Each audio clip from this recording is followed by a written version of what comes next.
Glory to God.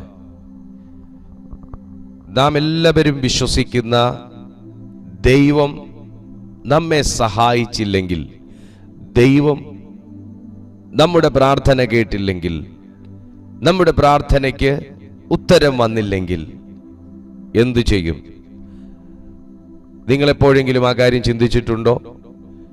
എന്നാൽ ഇന്ന് ഞാൻ വളരെ ഉറപ്പോടും ധൈര്യത്തോടും കൂടെ നിങ്ങൾക്ക് കൈമാറുന്ന ഒരു സുവാർത്ത ഇതാണ്: ദൈവം പ്രാർത്ഥന കേൾക്കാതെ ഇരിക്കുന്ന ദൈവമല്ല.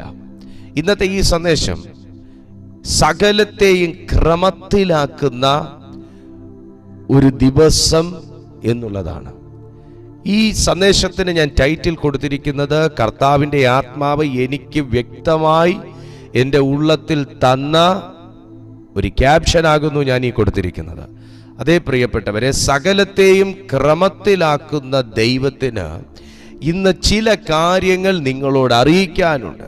നിങ്ങളോട് കൂടി ചേർന്നുള്ള ഒരു സഹകരണത്തോടെയാണ് ദൈവത്തിൻ്റെ ആത്മാവ് നിങ്ങളുടെ ജീവിതത്തിലെ സകല കാര്യങ്ങളെയും ഇന്ന് ക്രമത്തിലാക്കാൻ പോകുന്നത്. എന്നാൽ നമുക്ക് രണ്ട് വൈരുദ്ധ്യങ്ങൾ നമുക്കിവിടെ കാണാൻ കഴിയും, അല്ലെങ്കിൽ രണ്ട് വ്യത്യാസം നമുക്കിവിടെ കാണാൻ കഴിയും. ഉൽപ്പത്തിയിൽ ഈ കാണുന്നതൊക്കെയും സൃഷ്ടിച്ച, നമുക്ക് കാണാൻ കഴിയുന്നതും കഴിയാത്തതുമാകുന്ന കാര്യങ്ങളെ സൃഷ്ടിച്ച ദൈവത്തിന് ഈ ഭൂമിയിൽ ഒന്നും കൊണ്ടുവരുവാൻ ഒരു വ്യക്തിയെ പോലും ആവശ്യമില്ലായിരുന്നു. അവൻ്റെ ഒരു സൃഷ്ടിയുടെയും സഹായമില്ലാതെ ദൈവം ഒറ്റയ്ക്കാണ്, ആമേൻ, സ്തോത്രം, ഈ കണ്ട സകല കാര്യങ്ങളും സൃഷ്ടിച്ചത് എങ്കിൽ ഈ കാലത്ത് ഈ ഭൂമിയിൽ എന്തെങ്കിലും ഒന്ന് ചെയ്യണമെന്നുണ്ടെങ്കിൽ ഭൂമി കൈവശമായി കൊടുത്തിരിക്കുന്ന മനുഷ്യന്റെ സഹകരണം ദൈവത്തിന് വളരെ അത്യാവശ്യമാണ്.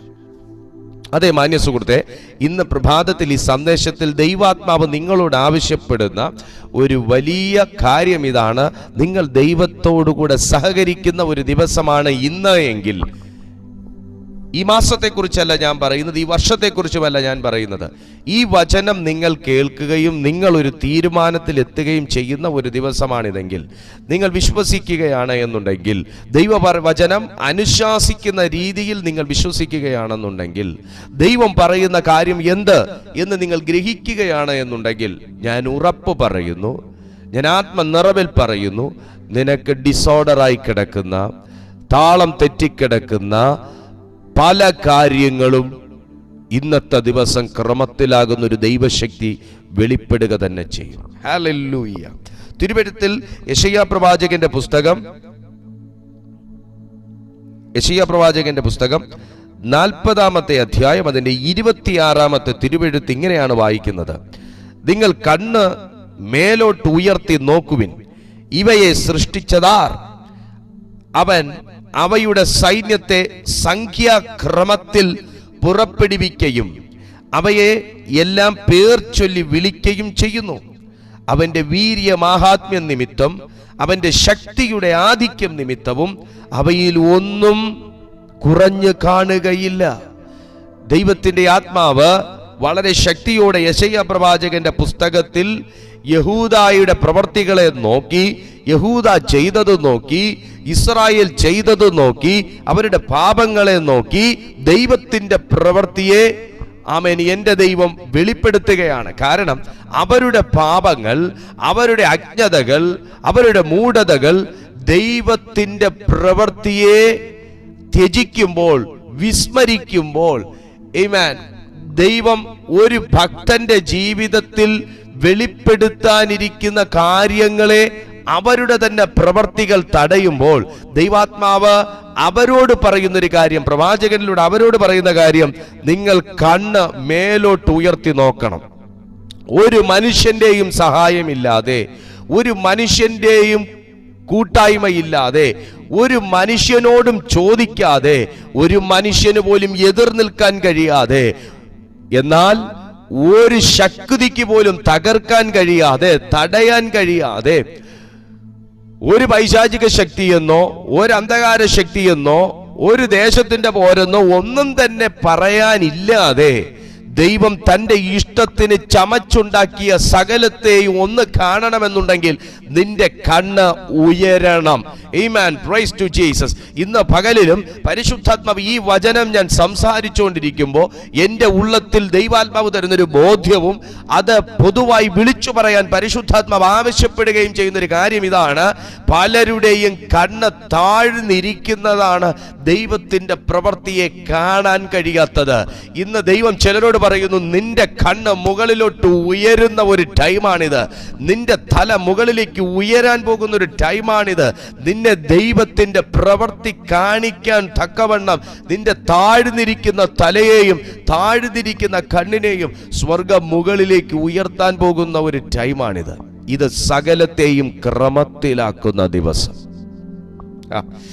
എന്താ പറയുന്നത്? നിങ്ങൾ കണ്ണ് മേലോട്ട് ഉയർത്തി നോക്കുവിൻ, ഇവയെ സൃഷ്ടിച്ചത് ആർ? സൃഷ്ടിക്കണമെങ്കിൽ ഒരു സൃഷ്ടാവ് വേണം. ജീസസ്. സൃഷ്ടിക്കണമെങ്കിൽ ഒരു സൃഷ്ടാവ് വേണം. ഒരു സൃഷ്ടാവിന്റെ ധർമ്മം സൃഷ്ടിക്കലാണ്. ഇന്ന് എനിക്ക് ഉറപ്പിച്ചു പറയാൻ കഴിയും, കർത്താവ് എനിക്ക് വേണ്ടി സൃഷ്ടിക്കുന്നൊരു ദിവസമാണിത്. അടുത്ത വാക്യം നോക്കിയേ. അവൻ അവയുടെ സൈന്യത്തെ സംഖ്യാക്രമത്തിൽ പുറപ്പെടുവിക്കുന്നു. എന്റെ പൊന്നു കർത്താവേ, എന്തൊരു ദൂതായത്! സകലത് ഉണ്ടാക്കിയ ദൈവം സംഖ്യാക്രമത്തിൽ. ദൈവമക്കളെ, ആവശ്യത്തിലേറെ ധനമുണ്ടെങ്കിൽ നമുക്ക് ധനത്തിന് കയ്യും കണക്കും കാണത്തില്ല. എന്ന് വെച്ചാൽ കണക്കില്ലാത്ത ധനം നമുക്ക് എത്രയുണ്ട് നിങ്ങളുടെ കയ്യിലെന്ന് ചോദിച്ചാൽ നമുക്ക് പെട്ടെന്ന് പറയാൻ പറ്റത്തില്ല. കാരണം നമുക്കത് അറിയില്ല, ഓർമ്മയില്ല, അല്ലെങ്കിൽ ശ്രദ്ധിക്കാറില്ല. കാരണം അത് ആവശ്യത്തിലേറെ ഉള്ളതുകൊണ്ടാണ്. ആവശ്യത്തിലേറെ വസ്തുക്കൾ ഉണ്ടെങ്കിൽ നമുക്ക് അറിയില്ല എവിടെയൊക്കെയാണ് സ്ഥലം കിടക്കുന്നത്. എനിക്ക് അങ്ങനെ ഒരു വ്യക്തിയെ അറിയാം. കാരണം ആവശ്യത്തിലേറെ അവർക്ക് പല ജില്ലകളിലും സ്ഥലമുണ്ട്. അവർക്ക് തന്നെ ഇപ്പം അറിയത്തില്ലെന്നാണ് പറഞ്ഞുകൊണ്ടിരിക്കുന്നത്. എവിടെയൊക്കെയാണ് ഉള്ളതെന്ന് ഒരു പിടുത്തവും ഇല്ല എന്ന്. ആളിവിടെ ഇല്ല, പക്ഷെ ആള് കുവൈറ്റിലാണ്. പക്ഷെ സ്ഥലം മുഴുവൻ ഏതൊക്കെ ജില്ലകളിൽ വാങ്ങിയിട്ടിരിക്കുന്നു, വഴി ഏതാണ്, ഒന്നും അറിയില്ല. അവർക്കറിയില്ല എവിടെയൊക്കെയാണ് ഭൂമിയുള്ളത്, എവിടെയൊക്കെയാണ് അവരുടെ അസറ്റ് ഉള്ളത്, അറിയില്ല. ആവശ്യത്തിലേറെ ബന്ധമുള്ളവർ പലരെയും മറന്നു പോകുന്നു. പക്ഷെ എൻ്റെ ദൈവത്തിൻ്റെ പ്രവൃത്തികളെ നിങ്ങളൊന്ന് നോക്കിയേ. അവൻ അവയുടെ സൈന്യത്തെ സംഖ്യാക്രമത്തിൽ. എൻ്റെ ദൈവത്തിൻ്റെ കയ്യിൽ എല്ലാത്തിനും കണക്കുണ്ട് കേട്ടോ പ്രിയപ്പെട്ട സുഹൃത്തെ. എൻ്റെ ദൈവത്തിൻ്റെ കയ്യിൽ എല്ലാത്തിനും കണക്കുണ്ട്. ദൈവത്തിന് കോടാനുകോടി ഭക്തന്മാരുണ്ടെങ്കിലും, ദൈവത്തിന് വേണ്ടി നിൽക്കുന്ന കോടാനുകോടി അഭിഷിക്തന്മാരുണ്ടെങ്കിലും, ദൈവത്തിന്റെ സന്നിധിയിൽ പ്രാർത്ഥിക്കുന്ന സാധാരണക്കാരിയും സാധാരണക്കാരനുമായ നിന്നെ എൻ്റെ ദൈവത്തിന് നല്ല ഓർമ്മയാ. അഭിഷിക്തന്മാർ ചിലപ്പോൾ നിന്നെ മറന്നുപോകും, ദൈവത്തിന് വേണ്ടി നിൽക്കുന്നവർ ചിലപ്പോൾ നിന്നെ മറന്നുപോകും. പക്ഷെ വേദപുസ്തകം പറയുന്നു, ദൈവത്തിന്റെ സൃഷ്ടിയായ നിന്നെ ദൈവത്തിന്റെ സംഖ്യക്കകത്ത് ഉൾപ്പെടുത്തിയിരിക്കുന്ന ഒരു എത്ര പേർക്ക് ഈ പ്രഭാതത്തിൽ ഈ ദൂത് മനസ്സിലാകുന്നുണ്ട്? ദൈവത്തിന്റെ സംഖ്യക്കകത്താ നീ ഇരിക്കുന്നേ. പലരുടെയും മനസ്സിന് പുറത്ത് നീ നിൽക്കുമ്പോ, പലരുടെയും ഓർമ്മയ്ക്ക് പുറത്ത് താങ്കൾ നിൽക്കുമ്പോ, പലരുടെയും ഇഷ്ടത്തിനും സ്നേഹത്തിനും പുറത്ത്, കുടുംബത്തിനും പുറത്ത് താങ്കൾ നിൽക്കുമ്പോ, വേദപുസ്തകം പറയുന്നു, വിശുദ്ധ ബൈബിൾ പറയുന്നു, ദൈവത്തിന്റെ വചനം പറയുന്നു, നീ ദൈവത്തിന്റെ സംഖ്യക്കകത്താ. ഇന്ന് പകലിലും ദൈവം പലരോടും ഓർമ്മിപ്പിക്കുകയാണ്, കുഞ്ഞെ, നീ മനുഷ്യരുടെ മുഖത്തേക്ക് നോക്കുന്നത് കൊണ്ടും മനുഷ്യരുടെ ഉള്ളിലേക്ക് കയറാൻ ശ്രമിക്കുന്നത് കൊണ്ടും മനുഷ്യന്റെ പേര് എടുക്കാൻ നീ ശ്രമിക്കുന്നത് കൊണ്ടുമാ നിനക്ക് പല കാര്യങ്ങളും മനസ്സിലാകാത്ത. കർത്താവ് പറയുന്നു, നീ ദൈവത്തിന്റെ സംഖ്യക്കകത്ത. കുഞ്ഞെ, നീ പല അധികാരികളുടെയും പരിഗണനയ്ക്ക് പുറത്തായിരിക്കും. നിന്റെ ബയോഡേറ്റ അല്ലെങ്കിൽ നിന്റെ റെസ്യൂം, നിന്റെ CV പലരുടെയും പരിഗണനയ്ക്ക് പുറത്തായിരിക്കും. നിന്റെ പ്രൊമോഷൻ പലരുടെയും പരിഗണനയ്ക്ക് പുറത്തായിരിക്കും. നിനക്കുള്ള വേദികൾ പലരുടെയും പരിഗണനയ്ക്ക് പുറത്തായിരിക്കും. നിങ്ങളെന്ന വ്യക്തി പലരുടെയും പരിഗണനയ്ക്ക് പുറത്തായിരിക്കും. പക്ഷെ ബൈബിൾ പറയുന്നു, ദൈവത്തിന്റെ സംഖ്യക്കകത്ത താങ്കൾ. ഇന്ന് പകലിൽ കുഞ്ഞെ, ആമേൻ, അവസരം കിട്ടിയോ, യാത്ര കിട്ടിയോ, പോകാൻ കഴിഞ്ഞോ, വല്ലതും വാങ്ങാൻ കഴിഞ്ഞോ, വല്ലതും സമ്പാദിക്കാൻ കഴിഞ്ഞോ, അവരുടെ ഹൃദയത്തിൽ കയറിയോ, ഇവരുടെ പ്രിയപ്പെട്ടവനായി മാറിയോ, അവർ ഉയർത്തുന്നവനായി മാറിയോ, ഇതൊന്നും നോക്കിയില്ലെങ്കിലും ഒരു കാര്യം താങ്കൾ ഉറപ്പുവരുത്തണം, ഞാൻ ദൈവത്തിന്റെ സംഖ്യക്കകത്താണോ, ഞാൻ ദൈവത്തിന്റെ സംഖ്യക്ക് പുറത്താണോ? മനുഷ്യൻ നിന്നെ അംഗീകരിക്കുകയും ദൈവം നിന്നെ പരിഗണിക്കാതിരിക്കുകയും ചെയ്യുന്നതിനേക്കാൾ നല്ലത് നീ ദൈവത്തിന്റെ കൂട്ടത്തിനകത്ത്, നീ ദൈവത്തിന്റെ സംഖ്യക്കകത്ത് പ്രവേശിക്കുന്നതാ. അവൻ അവയെ സംഖ്യാക്രമത്തിൽ പുറപ്പെടുവിക്കുന്നു. നിനക്കൊരു വിടുതൽ ആവശ്യമുണ്ടോ? നിനക്കൊരു യാത്ര ആവശ്യമുണ്ടോ? നിനക്കൊരു ബ്രേക്ക് ത്രൂ വേണോ? നീ ദൈവം പുറപ്പെടുവിക്കുന്ന കൂട്ടത്തിനകത്ത് കയറണം. നീ ദൈവം പുറപ്പെടുവിക്കുന്ന കൂട്ടത്തിനകത്ത് കയറണം. മനുഷ്യൻ നടത്തിയാൽ നടത്തുന്നതിന് പരിമിതികളുണ്ട്. മനുഷ്യൻ തന്നാൽ തരുന്നതിന് പരിമിതികളുണ്ട്. മനുഷ്യൻ നോക്കിയാൽ നോക്കുന്നതിന് പരിമിതികളുണ്ട്. മനുഷ്യൻ ചെയ്തു തന്നാൽ ചെയ്യുന്നതിന് പരിമിതികളുണ്ട്. എന്നാൽ ദൈവത്തിന്റെ സംഖ്യാക്രമത്തിനകത്ത് താങ്കൾ കയറി കഴിഞ്ഞാലുണ്ടല്ലോ, പരിശുദ്ധാത്മാവായ ദൈവം പറയുന്നു, നിനക്കൊന്നിന് മുട്ടുണ്ടാകയില്ല, നിനക്കൊന്നിന് മുട്ടുണ്ടാകയില്ല. അവൻ അവയുടെ സൈന്യത്തെ സൈന്യമെന്നാ വിളിക്കുന്ന ദൈവം. മനുഷ്യൻ ആ പേര് നിന്നെ വിളിക്കത്തില്ല. ദൈവം സൈന്യമെന്ന് വിളിക്കണമെങ്കിൽ അത് വ്യക്തമായിട്ട് അധികാരമുള്ളത് കൊണ്ടാണ്. എനിക്കും നിങ്ങൾക്ക് വ്യക്തിപരമായി വ്യക്തമായ അധികാരങ്ങളുണ്ട്. ദൈവം എന്നെ സൈന്യം എന്ന് വിളിക്കുന്നു. നിങ്ങൾ ഏതൊരു വ്യക്തിക്ക് പോയി എന്തൊക്കെ ചെയ്തു കൊടുത്താലും ഈ പൊസിഷൻ അവർ നിങ്ങൾക്ക് തരാൻ പോകുന്നില്ല. ഈ ഒരു സ്ഥാനം അവർ നിങ്ങൾക്ക് തരാൻ പോകുന്നില്ല. പക്ഷെ ദൈവത്തിന്റെ, നീ ഉന്നതനാണോ, നീ ബംഗ്ലാവുള്ളവനാണോ, നീ വലിയ പൊസിഷനിൽ ഇരിക്കുന്ന വ്യക്തിയാണോ, ഇതൊന്നും നോക്കിയല്ല കേട്ടോ താങ്കളെ കർത്താവ് സൈന്യമെന്ന് വിളിക്കുന്നത്. ദൈവത്തിന്റെ സംഖ്യക്കകത്ത് നീ കയറിയിരിക്കുന്നത് കൊണ്ടാണ്. പകൽ ഉറപ്പിക്കണം കേട്ടോ, ദൈവത്തിന്റെ സംഖ്യക്കകത്താണോ ഞാൻ. അവൻ അവയുടെ സൈന്യത്തെ സംഖ്യാക്രമത്തിൽ പുറപ്പെടുവിക്കുകയും, ക്രമത്തിനകത്ത് നിൽക്കുന്നവനെ ഇന്നല്ലെങ്കിൽ നാളെ ദൈവം പുറപ്പെടുവിക്കും. അത് ദൈവത്തിന്റെ ആത്മാവ് ദൂത് പറയുകയാണ്. ക്രമത്തിനകത്ത് നിൽക്കുന്നവനെ ദൈവത്തിന്റെ ആത്മാവ് ഇന്നല്ലെങ്കിൽ നാളെ പുറപ്പെടുവിക്കും. അല്ലാത്തവനെ ജീസസ് ഹല്ലേലൂയ അവയെ എല്ലാം പേർ ചൊല്ലി വിളിക്കുകയും ചെയ്യുന്നു. കാരണം അവിടെയും ദൈവം ഓർക്കുന്ന ഒന്ന് ഇതാണ്, പേര്. നിങ്ങൾക്ക് 1000 സുഹൃത്തുക്കളുണ്ട്, പേര് തെറ്റാതെ പറയാൻ കഴിയുമോ?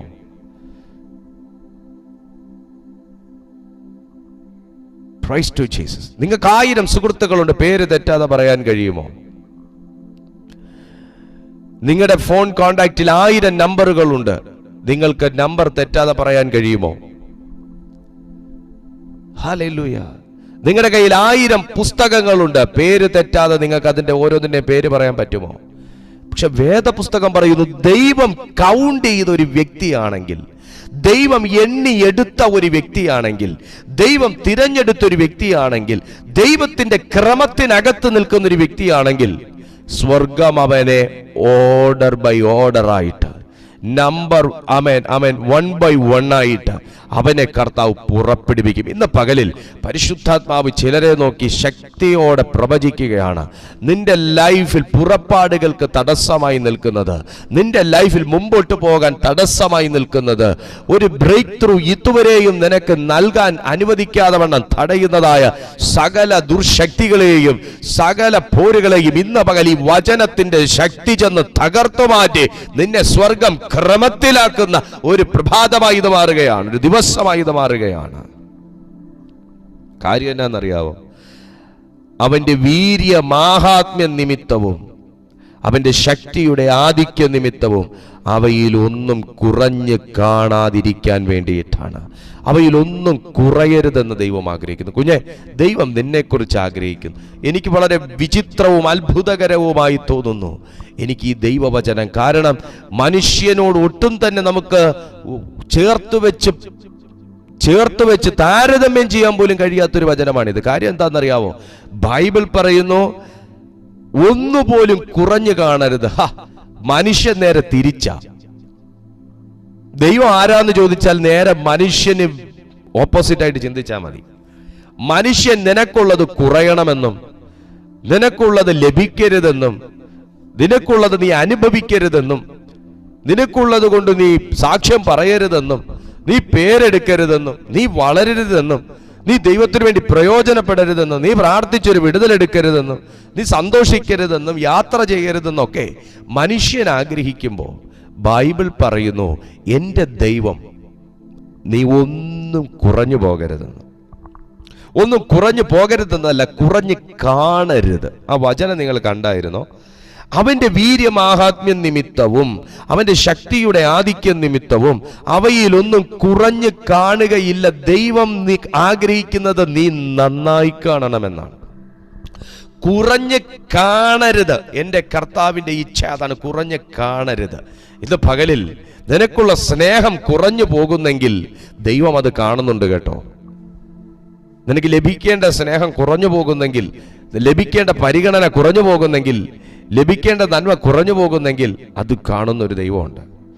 കാരണം ബൈബിൾ പറയുന്നു, അത് നിനക്ക് കാണണമെങ്കിൽ, അങ്ങനെ കാണുന്ന ഒരു ദൈവമുണ്ടെന്ന് എനിക്ക് കാണണമെങ്കിൽ, 26-ാമത്തെ വാക്യം തുടക്കം വായിച്ചാൽ മതി. നിന്റെ കണ്ണ് മേലോട്ട് ഉയർത്തി നോക്കുവിൻ. നിന്റെ കണ്ണ് മേലോട്ട് ഉയർത്തി നോക്കിയാൽ മേലെ നിന്ന് താഴേക്ക് നിന്നെ നോക്കിക്കൊണ്ടിരിക്കുന്ന, നീ ഒന്നിലും കുറഞ്ഞു കാണരുത് എന്നാഗ്രഹിക്കുന്ന ഒരു സർവശക്തനായ ദൈവത്തെ എൻ്റെ മാന്യ സുഹൃത്തിന് കാണാനായിട്ട് കഴിയും.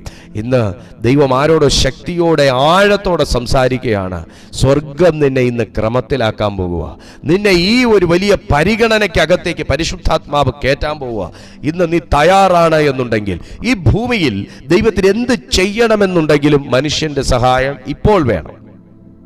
എന്നാൽ മനുഷ്യനെ ഉണ്ടാക്കുന്നതിന് മുന്നേ ദൈവം സകലതും തൻ്റെ ഇഷ്ടത്തിൽ ദൈവം ചെയ്തു. ശേഷം മനുഷ്യനെ ഭൂമിയുടെ താക്കോൽ ഏൽപ്പിച്ചു. മനുഷ്യന് ദൈവം അധികാരം കൊടുത്തു. മനുഷ്യനെ കൊണ്ട് ദൈവം പേരിടിപ്പിച്ചു. മനുഷ്യനെ കൊണ്ട് ദൈവം സകല കാര്യങ്ങളും ചെയ്യിച്ചു. അത് മനുഷ്യന്റെ സഹകരണത്തോടെയാണ്. ഇന്നും ഈ ഭൂമിയിൽ ദൈവം എന്തെങ്കിലും ചെയ്യാൻ ആഗ്രഹിക്കുന്നത് നിങ്ങളുടെ അറിവോടും നിങ്ങളുടെ സഹകരണത്തോടും നിങ്ങളുടെ ഇഷ്ടത്തോടും കൂടെയാണ്.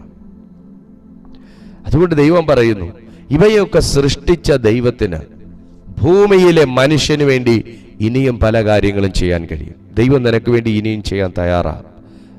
ദൈവം നിനക്ക് വേണ്ടി ഇനിയും പോകാൻ തയ്യാറാ. ദൈവം നിനക്ക് വേണ്ടി ഇനിയും സംസാരിക്കാൻ തയ്യാറാ. എത്ര കർത്താവ് ഇവിടെ ചോദിക്കുന്നത് ഒരു വലിയ സാക്ഷ്യമാണ്. ദൈവത്തിന്റെ സാക്ഷ്യം ദൈവം പറയുക. ദൈവത്തിന്റെ സാക്ഷ്യം ദൈവം മനുഷ്യനോട് പറയുകയാണ്. എന്താണെന്നറിയാവോ? ഇവയെ സൃഷ്ടിച്ചതാരാ? ഇവരുടെ സംഖ്യാക്രമത്തിൽ ഇവരെ പുറപ്പെടുവിച്ചതാരാ? ഈ യെശയ്യാ പ്രവാചകന്റെ പുസ്തകം 48:13 വായിക്കുകയാണെന്നുണ്ടെങ്കിൽ, എന്റെ കൈ ഭൂമിക്ക് അടിസ്ഥാനമിട്ടു, എന്റെ വലം കൈ ആകാശത്തെ വിരിച്ചു, ഞാൻ വിളിക്കുമ്പോൾ അവ ഒക്കെയും ഉളവായി വരുന്നു. അത് ദൈവത്തിന്റെ സാക്ഷ്യമാണ്. ഞാൻ അതൊക്കെ ചെയ്തില്ലേ? ഞാനല്ലാതെ പിന്നെ ആരാ ചെയ്തേ? ഇന്ന് പകലിൽ ദൈവം ആരെയൊക്കെ ഓർമ്മിപ്പിക്കുകയാണ്. ദൈവമേ, നീ എൻ്റെ പ്രാർത്ഥന കേൾക്കാത്തതെന്ത്? നീ എൻ്റെ രോദനം കാണാത്തതെന്ത്? നീ എൻ്റെ ഇതൊന്നും കാണുന്നില്ലേ? അവസ്ഥയൊന്നും അറിയുന്നില്ലേ എന്ന് ചോദിക്കുന്നവരെ ദൈവം ഓർമ്മിപ്പിക്കുകയാണ്. ഇതിനു മുന്നേ നടന്നതൊക്കെ പിന്നെ ചെയ്തത് ആരാ? ഇതിനു മുന്നേ നടന്ന വിടുതലുകൾ, ഇതിനു മുന്നേ നടന്ന കാര്യങ്ങൾ, ഇതിനു മുന്നേ നിനക്കുണ്ടായ നന്മകൾ, സമാധാനം, സ്വസ്ഥത, ഐശ്വര്യം, പ്രാർത്ഥനയ്ക്കുള്ള മറുപടി ആരാ ചെയ്തേ? ദൈവം മറന്നുപോയ ഒരു ജനത്തെ തട്ടി ഉണർത്തി ഓർമ്മിപ്പിക്കുകയാണ്. നോക്ക്, ഇതിനാരടിസ്ഥാനമിട്ടു? ഇതിനെ ആര് സംഖ്യാക്രമത്തിലാക്കി? ഇതിനെ ആര് പുറപ്പെടുവിച്ചു? ഹല്ലേലൂയ. അതേ ദൈവം തന്നെ യെശയ്യാ പ്രവാചകന്റെ പുസ്തകം 40:26 പറയുന്നു. അല്ല, യെശയ്യാ പ്രവാചകന്റെ പുസ്തകം 51:6 പറയുന്നു, നിങ്ങളുടെ കണ്ണ് ആകാശത്തിലേക്ക് ഉയർത്തുവിൻ, താഴെ ഭൂമിയെ നോക്കുവിൻ. ആകാശം പുക പോലെ പോയി പോകും, ഭൂമി വസ്ത്രം പോലെ പഴകും, അതിലെ നിവാസികൾ കൊതുക് പോലെ ചത്തുപോകും. എന്നാൽ എൻ്റെ രക്ഷ എന്നേക്കും ഇരിക്കും, എൻ്റെ നീതിക്ക് നീക്കം വരികയുമില്ല. നീക്കം വരാത്ത ഒരു നിയമം, നീക്കം വരാത്ത വചനം, നീക്കം വരാത്ത ദൈവസ്നേഹം നമ്മോട് പറയുന്നു. ദൈവമുണ്ടാക്കിയ ആകാശവും ഭൂമിയും എല്ലാം മാറിപ്പോയാലും ദൈവത്തിന്റെ സ്നേഹവും ദൈവത്തിന്റെ വചനവും ദൈവത്തിന്റെ കരുതലും ദൈവത്തിന്റെ പ്രോമിസും മാറിപ്പോകത്തില്ല. കർത്താവിന്റെ രണ്ടാം വരവുമായി ബന്ധപ്പെട്ട് ഇന്ന് നമ്മൾ കാണുന്ന ഈ ദൃശ്യമായതൊക്കെയും പുക പോലെ മാഞ്ഞു പോകും. ചിലതൊക്കെ തീയിൽ വെന്തഴിയും. അന്നും ഇന്നും ജയാളിയായി ഇരിക്കേണ്ട ഒരു ദൈവഭക്തൻ ദൈവവുമായി ബന്ധപ്പെടുകയും ദൈവത്തോടുകൂടെ ജീവിക്കുകയും ദൈവത്തിന്റെ സംഖ്യക്കകത്തായിത്തീരുകയും ചെയ്യേണ്ട ഒരു വ്യക്തിയാണ്. പ്രിയപ്പെട്ട ദൈവപൈതലെ, ഞാനൊരു ദൂത് നിങ്ങളോട് പറയുകയാണ്. ദൈവത്തിന്റെ സംഖ്യക്കകത്ത് മറഞ്ഞുകൊള്ളുന്ന ഒരു ഭക്തനെ വന്ന് എത്തിപ്പിടിക്കാൻ ഒരു ദുഷ്ടശക്തിക്കും കഴിയത്തില്ല. ദൈവത്തിന്റെ സംഖ്യക്കകത്ത് കയറിയിരിക്കുന്ന അതൊരു കവറിംഗ് ആണ്, അതൊരു പ്രൊട്ടക്ഷനാണ്. ദൈവത്തിന്റെ സംഖ്യക്കകത്ത് മറഞ്ഞിരിക്കുന്ന, ദൈവത്തിന്റെ എണ്ണത്തിനകത്ത് കയറിയിരിക്കുന്ന ഒരു വ്യക്തിയെ സ്പർശിക്കാൻ ഈ ലോകത്തിലെ ഒന്നിനും കഴിയത്തില്ല. വെറുതെ ഇരുന്നാലും തേടിപ്പിടിച്ചൊരു ഫോൺ കോൾ വന്ന് നിങ്ങളെ വേദനിപ്പിക്കാറില്ലേ? മാറിയിരുന്നാലും തേടിപ്പിടിച്ചു വന്നൊരു കുത്തുവാക്ക് പറയാറില്ലേ? ഒഴിഞ്ഞു മാറിയാലും പുറകെ വന്ന് നിങ്ങളെ അറ്റാക്ക് ചെയ്യാറില്ലേ? പക്ഷെ ദൈവത്തിന്റെ സംഖ്യക്കകത്താണ് നീയെങ്കിൽ നിന്നെ തൊടാൻ ഇന്നു മുതൽ ഒരു ശക്തിയെ ദൈവം അനുവദിക്കത്തില്ല. നിന്റെ തകർന്നു കിടക്കുന്ന പലതിനെയും ദൈവം ക്രമത്തിലാക്കാൻ പോവുക. വിശ്വസിക്കുന്നോ? തകർന്നു കിടക്കുന്ന പലതിനെയും സർവശക്തനായ ദൈവം ക്രമത്തിലാക്കാൻ പോകുക. തകർന്നു കിടക്കുന്ന പലതിനെയും സർവശക്തനായ ദൈവം ക്രമത്തിലാക്കാൻ പോവുക.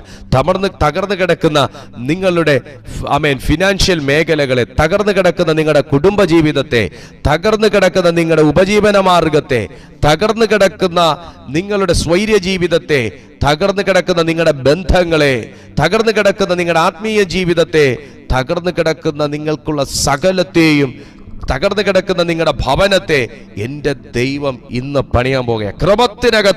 ക്രമത്തിനകത്ത് വിശ്വസിച്ച് എല്ലാ ദൈവമക്കളും ഒന്ന് വിശ്വസിച്ച് ക്രമത്തിനകത്ത് അവനാക്കാൻ പോകുക. ക്രമത്തിനകത്ത് പരിശുദ്ധാത്മാവാക്കാൻ പോവുക. പരിശുദ്ധാത്മാവാക്കാൻ പോവുക. ഇന്ന് ദൈവം നിന്നെ തെരഞ്ഞെടുക്കുകയാണ്. കാരണം നീ ദൈവത്തിന്റെ സംഖ്യക്കകത്ത് കയറി, നീ ദൈവത്തിന്റെ എണ്ണ തിട്ടപ്പെടുത്തലിനകത്ത് കയറി. നിന്നെ ദൈവം വിളിക്കുന്നത് ഒറ്റപ്പെട്ടവനെ എന്നല്ല, വെറുക്കപ്പെട്ടവളെ എന്നല്ല. ദൈവം നിങ്ങളെ വിളിക്കുന്നത് സൈന്യമെന്നാണ്. യേശുവിന്റെ നാമത്തിൽ എനിക്കൊരു സൈന്യബലം ഉണ്ടെന്ന് വിശ്വസിക്കുന്ന എത്ര പേരുണ്ട്? എനിക്കൊരു മേധാവി ഉണ്ടെന്ന് വിശ്വസിക്കുന്ന എത്ര പേരുണ്ട്? അവൻ ഇന്ന് പകലിൽ നിന്നെ സ്പർശിക്കുക. കുഞ്ഞെ, നീ എവിടെയൊക്കെ തകർന്നു കിടക്കുന്നുവെന്നും, നീ എവിടെയൊക്കെയാണ് മുറിവേറ്റതെന്നും, നീ എവിടെയൊക്കെയാണ് ത്യജിക്കപ്പെട്ടതെന്നും, നീ എവിടെയൊക്കെയാണ് ആ രോദനത്തിനകത്തായിരിക്കുന്നതെന്നും എൻ്റെ ദൈവം അറിഞ്ഞ് നിന്നെ കർത്താവ് ക്രമത്തിലാക്കാൻ പോകുന്നു. നിന്നെ ഓർക്കുന്ന ദൈവം പറയുന്നു, ദൈവം നിന്നെ ക്രമത്തിലാക്കാൻ പോകുന്നു. നീ ദൈവത്തിന്റെ സംഖ്യക്കകത്ത് കയറാൻ പോകുക. മറ്റുള്ളവർ നിന്നെ പേര് വെട്ടി പുറത്തു കളഞ്ഞപ്പോ ദൈവം തന്റെ സംഖ്യക്കകത്ത് നിന്നെ ഉൾപ്പെടുത്താൻ പോകുക. പലരും അവരുടെ ഫാമിലി മെമ്പർഷിപ്പിൽ നിന്ന് വരെ നിന്റെ പേര് വെട്ടിക്കളഞ്ഞപ്പോ, പലരും ലിസ്റ്റിൽ നിന്ന് നിന്റെ പേര് വെട്ടിക്കളഞ്ഞപ്പോ, ആമേൻ, എന്റെ യേശു ദൈവത്തിന്റെ ലിസ്റ്റിൽ നിന്റെ പേര് എഴുതി ചേർത്തിരിക്കുകയാ. ഇന്ന് പകലിൽ വിശ്വസിച്ചേ മോഹന വാഗ്ദാനങ്ങൾ നിനക്ക് തന്ന് പലരും തന്റെ ലിസ്റ്റിൽ നിന്ന് നിന്നെ സൗകര്യപൂർവ്വം അങ്ങ് ഒഴിവാക്കി കളഞ്ഞപ്പോ സർവശക്തനായ ദൈവം നിന്നെ പേരെഴുതി ചേർക്കുന്നത് ആത്മാവിൽ ഞാൻ കാണുന്നു. യേശുവിന്റെ നാമത്തിൽ ഇന്ന് പലരുടെയും പേര് സ്വർഗം എഴുതി ചേർക്കുന്നു. ദൈവത്തിന്റെ കൂട്ടായ്മയോടുകൂടെ സംഖ്യക്കകത്ത് കയറാൻ പരിശുദ്ധാത്മാവ് ചിലരോട് ആവശ്യപ്പെടുന്നു. സംഖ്യക്കകത്ത് കയറ്, കൂട്ടായ്മയിൽ കയറ്. സകലത്തെയും എൻ്റെ ദൈവം ക്രമത്തിലാക്കാൻ പോകുന്നു. കണ്ണുകളടയ്ക്കാം, പ്രാർത്ഥിക്കാം. നല്ല ദൈവമേ, ഈ പ്രഭാതത്തിൽ ഈ ജനത്തിനായി ഞാൻ ദൈവസന്നിധിയിൽ പ്രാർത്ഥിക്കുന്നു. ഇത് ഞങ്ങൾ കേട്ട വചനം പോലെ ദൈവത്തിൻ്റെ ആത്മാവേ, ഞങ്ങളുടെ ജീവിതങ്ങളെ അവിടുന്ന് ക്രമത്തിലാക്കുന്ന, ഞങ്ങളെ അവിടുന്ന് സ്നേഹിക്കുന്ന, ഞങ്ങളെ അവിടുന്ന് കരുതുന്ന നല്ല കരുതലുകൾക്കായി ഞാൻ സ്തോത്രം ചെയ്യുന്നു. പരിശുദ്ധാത്മാവ് വലിയ കാര്യങ്ങൾ ഞങ്ങളുടെ ജീവിതത്തിൽ ചെയ്യുന്ന കൃപയ്ക്കായി സ്തോത്രം. ഞങ്ങളെ അവിടുന്ന് മെച്ചത്തോടെ നടത്തുന്ന ദൈവസ്നേഹത്തിന് നന്ദി. അവിടുന്ന് ഞങ്ങളെ സ്നേഹിക്കുന്ന വിധങ്ങൾക്കായി സ്തോത്രം. ഞങ്ങൾ അങ്ങേക്ക് നന്ദി പറയുന്നു. ഇന്ന് പ്രഭാതത്തിൽ ഈ വചനം കേൾക്കുന്ന ഓരോ ജനത്തെയും അവിടുന്ന് സ്പർശിക്കുകയും അവരെ വീണ്ടെടുക്കുകയും അവരുടെ ജീവിതത്തെ ക്രമീകരിക്കുകയും അവരെ ക്രമത്തിലാക്കുകയും ചെയ്യുന്ന ദൈവസ്നേഹത്തിനായി സ്തോത്രം. ഇന്ന് രോഗികളായ ആരെങ്കിലും കേൾക്കുന്നുണ്ടെങ്കിൽ ഇപ്പോൾ അവർ യേശുവിൻ നാമത്തിൽ സൗഖ്യമാക്കപ്പെടട്ടെ. ഇപ്പോൾ അവർ വിടുവിക്കപ്പെടട്ടെ. ഇപ്പോൾ അവർ ദൈവിക സൗഖ്യം പ്രാപിക്കട്ടെ. ദൈവം ഞങ്ങളുടെ പ്രാർത്ഥന കേട്ടിരിക്കാൻ സ്തോത്രം. എല്ലാ മഹത്വം അങ്ങേക്കും യേശുവിൻ നാമത്തിൽ തന്നെ, ആമേൻ. ആദ്യമായിട്ടാണ് ഈ ചാനൽ കാണുന്നതെങ്കിൽ ചാനലൊന്ന് സബ്സ്ക്രൈബ് ചെയ്തേക്കുക, വീഡിയോ ലൈക്ക് ചെയ്തേക്കുക, ഷെയർ ചെയ്തേക്കുക, ഒരു കമൻ്റ് ഇട്ടേക്കുക. ദൈവം നിങ്ങളെ അനുഗ്രഹിക്കട്ടെ. ഞങ്ങളുടെ ഈ സന്ദേശം നിങ്ങൾക്ക് അനുഗ്രഹമായെങ്കിൽ മറ്റുള്ളവർക്കും കൂടെ ദയവായി നിങ്ങൾ അയച്ചു കൊടുത്ത് ഞങ്ങളുടെ ഈ മിനിസ്ട്രിയെ പ്രോത്സാഹിപ്പിക്കണമേ എന്ന് ഞാൻ ഓർമ്മിപ്പിക്കുന്നു. എല്ലാ ദിവസവും രാവിലെയും വൈകുന്നേരവും ദൈവവചനം കേൾക്കാൻ നിങ്ങൾക്ക് അവസരമുണ്ട്. ഇതേ ചാനലിൽ തന്നെ നിങ്ങൾ വിസിറ്റ് ചെയ്താൽ മതിയാകും. നിങ്ങളുടെ പ്രാർത്ഥനാ വിഷയങ്ങൾ കാണിച്ചതായ നമ്പറിൽ നിങ്ങൾ ബന്ധപ്പെടുകയാണെങ്കിൽ തീർച്ചയായും ഞങ്ങൾ നിങ്ങൾക്കായി പ്രാർത്ഥിക്കാം. നിങ്ങളുടെ പ്രാർത്ഥനകൾക്കെല്ലാം ദൈവം ഉത്തരം നൽകി മാനിക്കട്ടെ, അനുഗ്രഹിക്കട്ടെ എന്ന് ഓർമ്മിപ്പിക്കുന്നു. സ്വർഗം വലിയ കാര്യം ചെയ്യട്ടെ. അടുത്ത ദിവസം തമ്മിൽ കാണുന്നതുവരെ അത്യുന്നതൻ്റെ ചിറകിൻ്റെ കീഴിൽ കർത്താവ് നിങ്ങളെവരെ സൂക്ഷിക്കട്ടെ. I bless you in Jesus' almighty name.